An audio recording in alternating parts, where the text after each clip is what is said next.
Good morning everyone. तो अभी तक हमने अप्लाइड थर्मोडायनेमिक्स में Rankine cycle, ideal Rankine cycle को लर्न किया, किस टाइप से आइडियल रैंकाइन साइकिल होती है। उसको हमने कार्नोट साइकिल के साथ कंपेयर किया। हमने ये देखा कि कार्नोट साइकिल को हम स्टीम पावर प्लांट में यूज क्यों नहीं कर सकते। नेक्स्ट फिर हमने देखा कि जो आइडियल रैंकाइन साइकिल है उसकी एफिशिएंसी लो होती है, जिसको इम्प्रूव करने के लिए हम कुछ मेथड्स अप्लाई कर सकते हैं। पहले मेथड में हमने देखा कि प्रोसेस पैरामीटर्स को आप चेंज कर सकते हो, जैसे बॉयलर के प्रेशर को इंक्रीज करके भी एफिशिएंसी इम्प्रूव हो सकती है। कंडेंसर के प्रेशर को रिड्यूस करके भी हम आइडियल रैंकाइन साइकिल की एफिशिएंसी को इम्प्रूव कर सकते हैं। अब नेक्स्ट हमने मेथड्स में देखा कि रैंकाइन साइकिल को मॉडिफाई करके भी उसकी एफिशिएंसी को इम्प्रूव कर सकते हैं by increasing the mean temperature of heat addition. तो अभी तक हमने दो मेथड्स हम कर चुके हैं, one is super heated and second is reheated. तो सुपर हीटेड रैंकाइन साइकिल से भी एफिशिएंसी बढ़ती है because the mean temperature of heat addition वहाँ पर इंक्रीज होता है। उसी टाइप से रीहीटेड रैंकाइन साइकिल में भी mean temperature of heat addition बढ़ता है, जिसके कारण रैंकाइन साइकिल की एफिशिएंसी इंक्रीज होती है। लास्ट लेक्चर में हमने देखा कि आइडियल रीजनरेटिव रैंकाइन साइकिल में हम एफिशिएंसी को कार्नोट एफिशिएंसी के बराबर हम अचीव कर सकते हैं, बट वो प्रैक्टिकली पॉसिबल नहीं होती, क्योंकि उसके अंदर हम अजम्पशन ये यूज करते हैं कि जो आपका स्टीम, जो आपकी टरबाइन की केसिंग है वहाँ पर हम फीड वाटर को सर्कुलेट कराते हैं, और जो हीट ट्रांसफ़र होता है वो रिवर्सिबल हीट ट्रांसफ़र होता है from the steam to the water, जो कि आपका इनफाइनाइट टाइम में पॉसिबल होता है, जो कि एक्चुअली प्रैक्टिकल साइकिल में पॉसिबल नहीं हो सकता। सेकेंड लिमिटेशन ये भी होती है कि मैकेनिकली ये पॉसिबल नहीं हो पाता कि टरबाइन के अंदर हम फीड वाटर को सर्कुलेट कराएं, बिकॉज जो टरबाइन की केसिंग होती है उनमें इतना स्पेस अवेलेबल नहीं होता। तो अब हम देखते हैं कि एक्चुअल जो रीजनरेटिव रैंकाइन साइकिल है उसमें हम फीड वाटर टेम्परेचर को कैसे इंक्रीज कर सकते हैं जिससे कि आपकी एफिशिएंसी इंप्रूव हो सके। तो हम इस लेक्चर में देखेंगे कि जो रीजनरेटर होता है, जिसको हम फीड वाटर हीटर भी बुलाते हैं, वो आपका टरबाइन की स्टीम को यूज करके आपके फीड वाटर के टेम्परेचर को इंक्रीज करता है, जिससे कि जो आपकी requirement of the heat in the boiler वो आपकी डिक्रीज हो जाती है, जिससे कि आपकी एफिशिएंसी इंप्रूव हो जाती है। एक्चुअल में कॉन्सेप्ट ये है कि एफिशिएंसी क्या होती है एक्चुअल में, what is the efficiency. Efficiency आपकी होती है net work done divided by heat supply. तो अगर हम हीट सप्लाई को रिड्यूस कर दें तो एफिशिएंसी क्या होगी, इंक्रीज हो जाएगी। तो हीट सप्लाई मतलब जो बॉयलर के अंदर हीट सप्लाई रिक्वायरमेंट होती है, उसको हम रिड्यूस कर दें तो एफिशिएंसी रैंकाइन साइकिल की इंप्रूव हो जाएगी।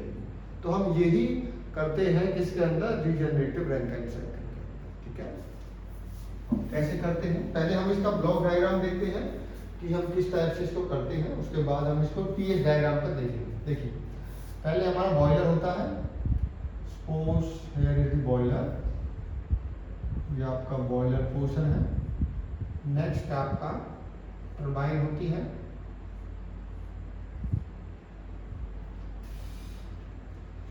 टरबाइन है, और देखिए टरबाइन के बाद आपका कंडेंसर होता है।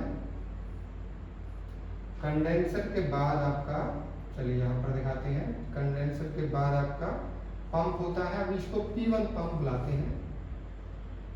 दो पंप हम इसमें यूज करेंगे, वो डिपेंड करेगा कितनी आपने ब्लीडिंग की है। जो स्टीम हम यहाँ से लेंगे उसको ब्लीडिंग ऑफ द स्टीम बुलाते हैं, या उसको एक्सट्रैक्शन ऑफ द स्टीम बुलाते हैं। ठीक है, अब जो कंडेंसर से जो लिक्विड वाटर पंप में एंटर किया, तो पंप के बाद वो जाता है फीड वाटर हीटर में। कहाँ पर जाता है, this is called as feed water heater. इसी को रीजनरेटर भी बुलाते हैं, फीड वाटर हीटर को ही हम रीजनरेटर बुलाते हैं। ये दो टाइप के होते हैं, open feed water heater and close feed water heater. अब इसको देखेंगे हम।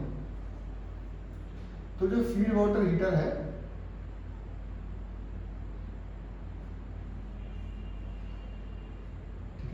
इसके यहां से फिर आपका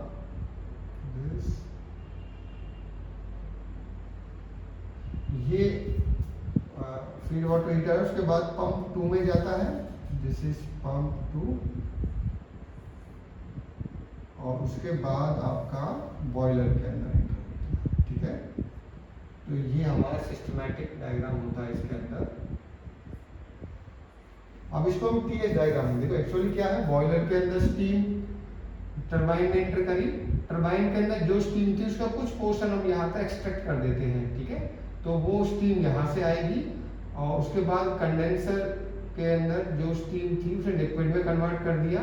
पंप होने के बाद वो आपका लिक्विड जो स्टीम है इसके कांटेक्ट में आएगा। कांटेक्ट में दो टाइप से आ सकता है, डायरेक्ट कांटेक्ट अगर होगा तो ओपन फीड वाटर इसे हम बोलेंगे, अगर पाइप के थ्रू कांटेक्ट होगा इनडायरेक्ट कांटेक्ट तो उसको हम बुलाते हैं क्लोज फीड वाटर। तो फीड वाटर हीटर में एंटर करने के बाद ये इसके टेम्परेचर को बढ़ा देगा और पंप 2 को सप्लाई कर देगा और उसके बाद सीधा आपका बॉयलर में एंटर करता है। अब इसका हम टीएस डायग्राम देखते हैं।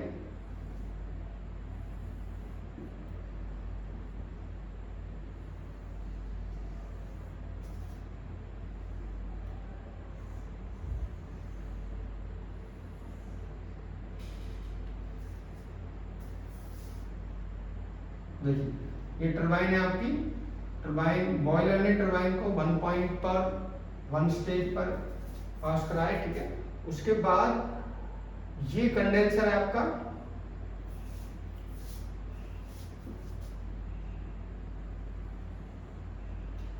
कंडेंसर ने किसको दिया, पंप 1 को, तो इसने पंप 1 को दिया। अब उसके बाद हम कुछ स्टीम यहाँ से एक्सट्रैक्ट करते हैं। हम एक्सट्रैक्ट किस टाइप से करेंगे, पहले सुपर हीट किसी प्रेशर पर हम करेंगे, उसको किसी पर्टिकुलर प्रेशर पर करेंगे। अब देखिए क्या है, एक्चुअली ये प्रेशर कांस्टेंट प्रेशर लाइंस है, तो अगर इसको मैं प्रेशर P2 मानता हूँ, इसको प्रेशर P1 मानता हूँ, तो ये कोई प्रेशर P3 होगा, क्योंकि प्रेशर यहाँ पर क्या हो रहा है, डाउन हो रहा है।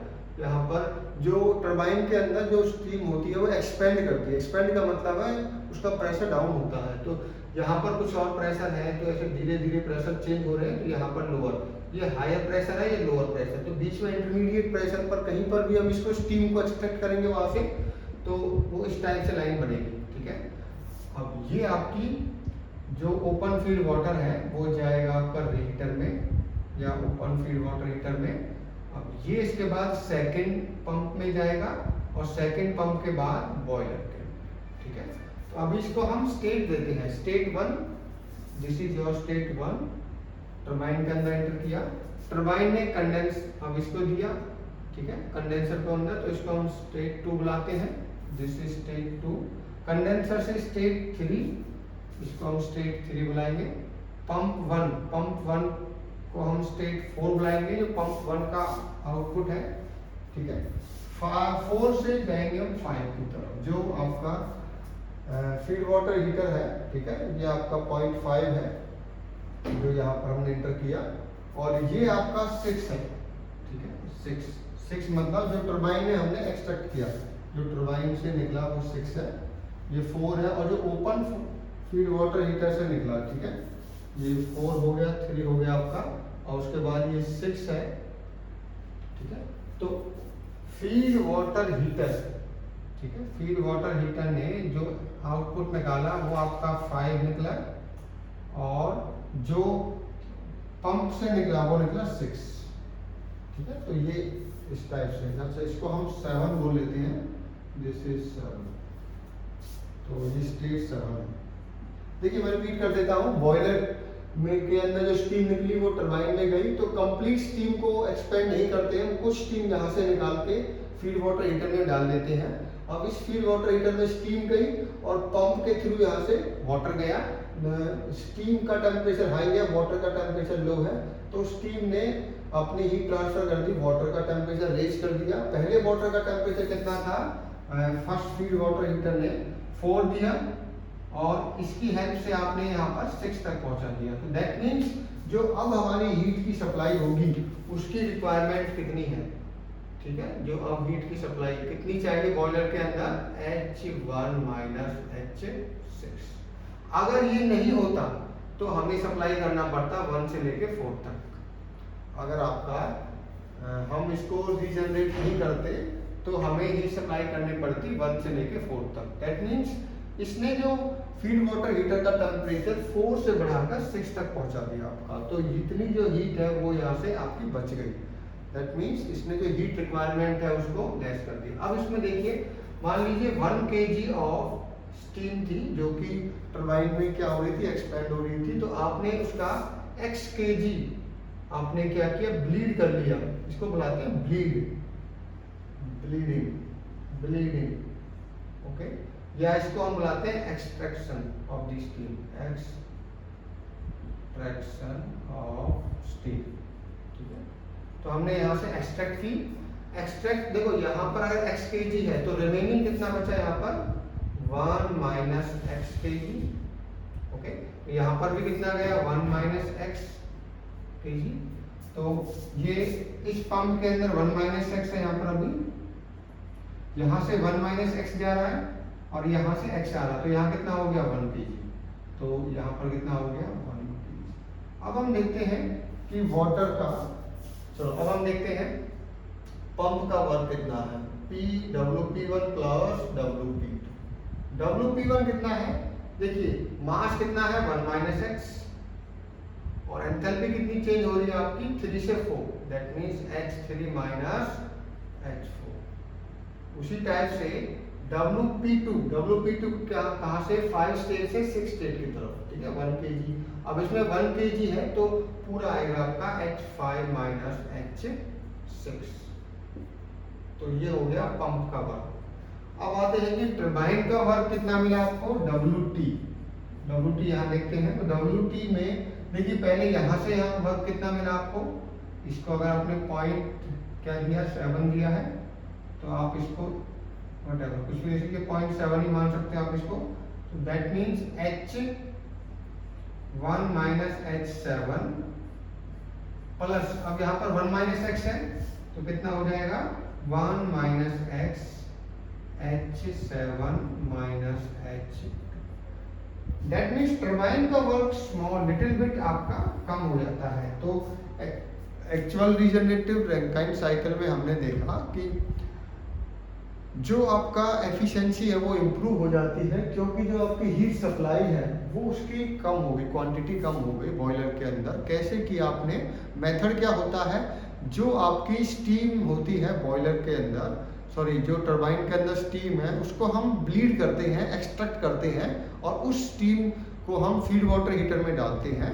और फीड वाटर हीटर क्या करता है, इसकी स्टीम को, ये एक टाइप का हीट एक्सचेंजर होता है जो कि स्टीम की हीट को फीड वाटर को ट्रांसफर कर देता है, जिससे कि फीड वाटर का आपका टेम्परेचर इंक्रीज हो जाता है, और जो एक्चुअल में जो बॉयलर के अंदर जाएगा फीड वाटर वो उसका टेम्परेचर हायर होगा, ठीक है। अब देखते हैं कि कितने टाइप के फीड वाटर होते हैं। मेनली हम इसे 2 टाइप के फीड वाटर यूज करते हैं, ओपन फीड वाटर है, क्लोज फीड वाटर।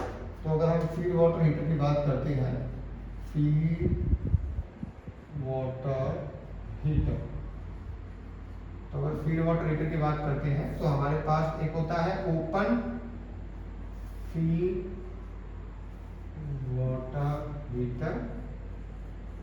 इसमें क्या करते हैं, इसमें डायरेक्ट यहाँ से अगर स्टीम आ रही है तो यहाँ से वाटर आएगा, ये मिक्स हो जाते हैं डायरेक्ट, ठीक है। तो स्टीम है, वाटर है, ठीक है, या इसमें एक्चुअल में काउंटर फ्लो दिखा सकते हैं आप इसे। तो हीट ट्रांसफर होगा मिक्सिंग के कारण, आपका डायरेक्ट मिक्सिंग होती है और हीट ट्रांसफर हो जाती है। नेक्स्ट होता है close feed water heater. Next क्या होता है, क्लोज फीड वाटर हीटर। इसमें क्या होता है, इसमें आपके पाइप्स होते हैं, ठीक है, पाइप्स के अंदर आपका जो वाटर है बाहर आपकी स्टीम होती है, ठीक है, इस टाइप से। तो वो क्या होता है, यहाँ पर हीट ट्रांसफर कर देते हैं।